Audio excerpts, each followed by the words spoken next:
Andrew Kleopfer, reading for Carter. Paloma, Lozano, I'll be reading for Alexa.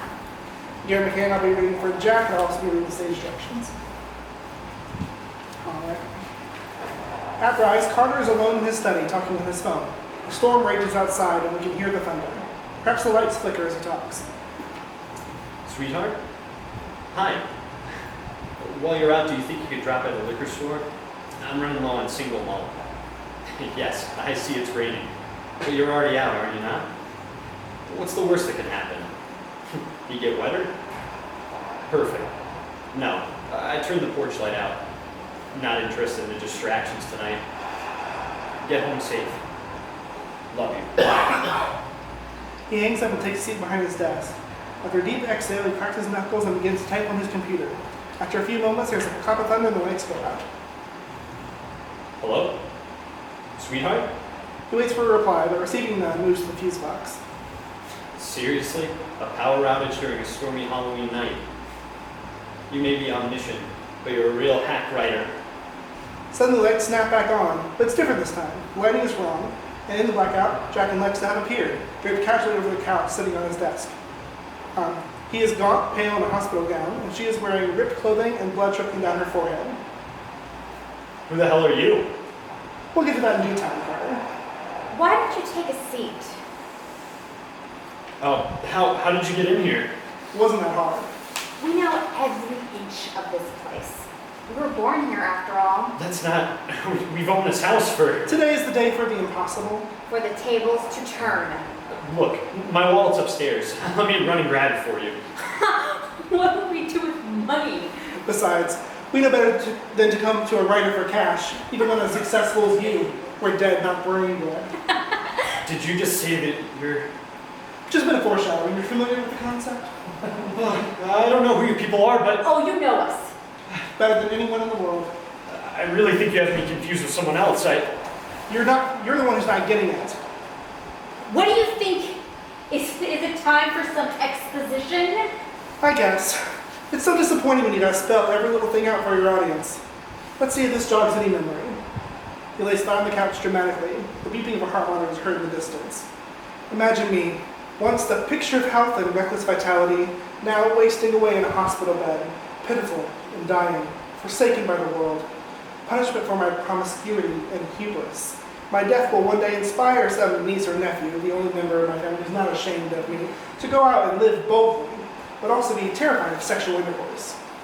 It's your turn, dear. Oh, and you're leaking again. Takes one to know one.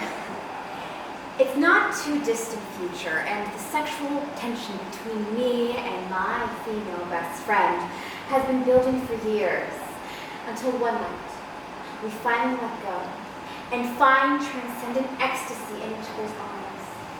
But the next morning, I go out to get coffee, and wham! Hit by a bus, which is apparently a thing they still have in the future. My death will shatter a heroine's heart and drive her into the open arms of the male protagonist with whom she was always meant to be. Jack and Lexa? Ding, ding, ding! Daddy, come home. And we've brought knives. Well, now, hold on. Cosplay is one thing, but this is taking it way too far. This is my home. We know. It was a very formative space for us. And these aren't costumes. We're as real as you are. That's not possible. I made you up. And now we've got lives of our own. An agency. Welcome to parenthood. If you really believe who you say you are, prove it. Is the headwind gushing onto your carpet not enough for you? I believe you're human. You're corporeal beings, obviously, but I absolutely do not believe your fictional characters come to life. And while I appreciate the fandom or whatever, I'm going to be calling the cops now. See, we're gonna have to do the whole song and dance. Go ahead, do a little razzle-dazzle. The first draft, I was actually a dude. Philip was my name. I believe, but a boring opposite-sex romance would never garner the kind of buzz that the second installment in the trilogy desperately needs. How did you... I never showed anyone that draft but my editor. Wait, did Richard put you up to this? Richard, you can come out now, you asshole! You really had me going there for a second. It's rude to interrupt. As for me, I was always destined to die, but just some run-of-the-mill cancer. But you don't get to pose the same kind of questions about morality and personal responsibility when the essence isn't sexually transported, you know? Cancer? Pancreatic. Purple looked great with my skin tone, back when I had one. I completely forgot. My God, it's really you. How is this possible? We're actually not totally sure. But queer folks have gotten super into witchcraft since the 2016 election, so... What are you doing here? Oh, that one's easy. We're here for revenge. Lexa grabs Carter, who loves and surprising fear, and stands behind him with a knife to his throat. For what? I created you! You created us just so you could kill us off in some tragic and off-puttingly sentimental ways that align with your work's predictably heteronormative themes. Titillate your queer fan base and then teach them a lesson. That's not... I love you. I birthed you. Haven't you heard of killing your darlings? Huh. Weird how none of your other darlings were straight. Unlike the breeders, you forgot to give us an indestructible plot armor. This is insane.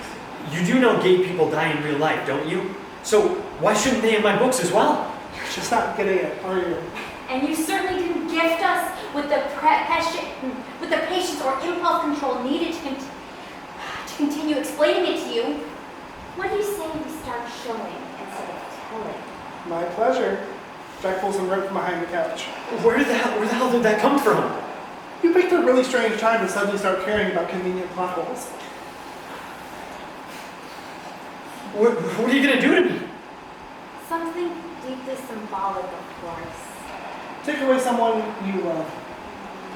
From offstage, the sound of the car pulling into the driveway and the door of the house being opened.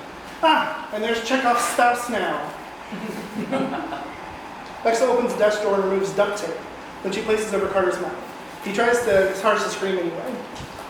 Gagging is more our style, but we're improvising here. Now, time to write wifey out of this story. For good. Oscar enters, wet and carrying canvas grocery bags. They were any unusual brand, but the guy at the counter said the scotch is just as... Oscar finally notices the scene playing out before him and stops in his tracks. Jack and Lexa, however, look equally as stunned. Who the hell are you? I'm Oscar, and this is my house. And that's my husband you got tied to a chair. Maybe it's the head wound talking, but what the actual fuck? Jack rips the tape off Carter's mouth. You're married? Don't just stand there, you idiot. Run, get help! Oscar turns, but Lexa puts the knife up to Carter's throat. I wouldn't do that if I were you, sweetheart. You're married to... You were... Queer. Then, a friend of Dorothy. Family. Guilty as charged. But you're... How could you... How could I what? Not throw a pride flag on the cover of every book? Ghettoize my writing by chucking it in with the lowbrow, anti-intellectual, lobotomized drivel that is gay popular culture? No thanks. I wanted an actual career. I earned it. But what about your readers, your queer fans? I told him he didn't have to. Oscar. Carter hasn't raised his voice, but just the sound of his own name makes Oscar shut down like a dog that's been smacked with a rolled-up newspaper. Can you please not undermine me in front of our guests? As to your question, I didn't grow up with any gay role models, and I turned out just fine. You're even more of a monster than we thought. Sister, you may have been brought to life tonight, but you sure do sound like you were born yesterday. Jack and Lexa produce guttural growls while they pounce on Carter. Ah! Stop! Oscar, head no longer bowed, pulls out a small pistol out of one of the grocery bags and points it at Jack and Lexa. You need to leave my home. Now. He's not gonna... I don't want to, but I need you to go. Please, you got what you wanted, a second chance to lead the lives you want on your own terms. You don't need this. Jack and Lexa look at each other, having a silent conversation. After a moment, they nod, and Lexa puts her knife away. With their hands raised, they reluctantly make their way to the door. This isn't over, old man. See you in hell, Daddy dearest. Jack and Lexa exit, glaring at Oscar, who keeps his pistol aimed at them the whole time. Once they're gone, Carter breathes a sigh of relief, and Oscar lowers the gun. Oh, thank God, honey. That was a little too close for comfort. Well, are you gonna untie me or just stand around looking like a sad puppy dog? Oscar flinches slightly and then slowly turns. As he does, he raises the gun again and points it directly at Carter. Hey, you can put that down now, sweetheart. We're safe. Where'd you get a pistol anyway? That was my first errand tonight. The one I did for me, not as your pathetic little servant. I never called you. But you called me lots of other things. Every name in the book, really. Speaking of which, I like books too. And not just the pretentious crap you write. You'd be amazed at the kind of occult goodies you can find at the antique store downtown. Since when do you... That bit of summoning was just some karmic fun. This beauty here is going to do the real work. 50 Ainsley got Carter. You can't be serious. You could never... You don't have the balls. Besides, what would you do without me? I think I'll do just fine. True crime has never been hotter. Time for me to finally be the protagonist of my own story. Oscar, wait! Oscar shoots Carter twice in the chest, causing him to spin around in the chair. Afterward, he coolly walks over to Carter's body and plucks the handkerchief out of his pocket and wipes the handle of the gun down. Then calmly walks back to the grocery bags, dropping it down in the middle of the room on the way. He then takes one more deep breath, pulls out his phone, and dials 911. Hello? Please, help me, please. My husband's been shot. He's not breathing. Please, someone now, oh my God. I don't know. I just got home, and when I pulled into the driveway, I saw a man and a woman running away from the house. Yes, 280 Vasquez Place. Please, hurry. Oscar hangs up and takes a seat on the couch. He pulls the scotch out of one of the bags and takes a nice pull of it, right from the bottle. He smiles as lights fade and sirens can be heard in the distance. In the play.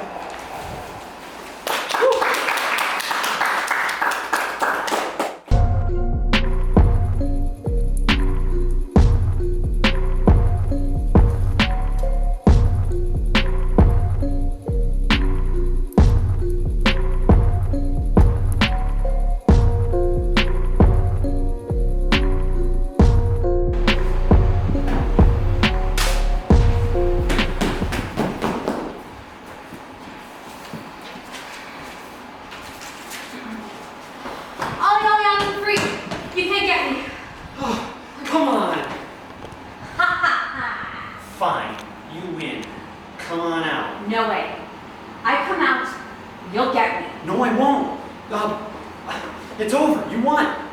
Yeah, right. It's never over. You'll start everything over, and the second I come out, you'll get me. I promise I won't. Nope, not coming out. Like ever? Maybe. Dude, that's dumb. No. Dumb would be leaving safety and letting you get me. I'm not gonna. I don't believe you. You have to. No, I don't. So what? You're just gonna stay in there forever then? Maybe. You're being stupid. You're being stupid. You're being smart. If you don't leave, we can't play any new games. You'd like that, wouldn't you? Yeah. Of course. So you can win. You might win too. But I for sure won't lose if I stay here. What if I came in there too? You can't come in here. This is safety. I want to be safe too. I'm trying to be safe from you. I'm not gonna do anything.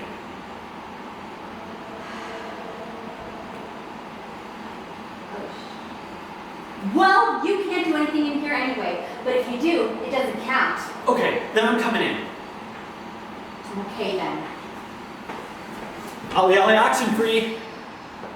Why did you say it? I don't know. It's not really safe unless you say it, right? I guess not, but if you're it, you're technically not supposed to be in here anyway. Unless the game has changed. Well, no one told me the game was changing. Sometimes it just changes. I don't like that. That's why I think I should just stay here. Maybe I should stay here too. I don't think that's a good idea. Why not? I don't want to be all alone out there. That's no fun. I don't think you're alone out there. Come out, wherever you are. Oh, yeah, I forgot about that game. You can't hide forever. I don't have to hide at all. We're in Olly Oxen free. I don't think they're playing by the same rules as you. What do you mean? This feels very familiar. Wait, how long have we been playing? It feels like always. Yeah. But you just got here. Did? This wasn't always a game. Just wait until I find you.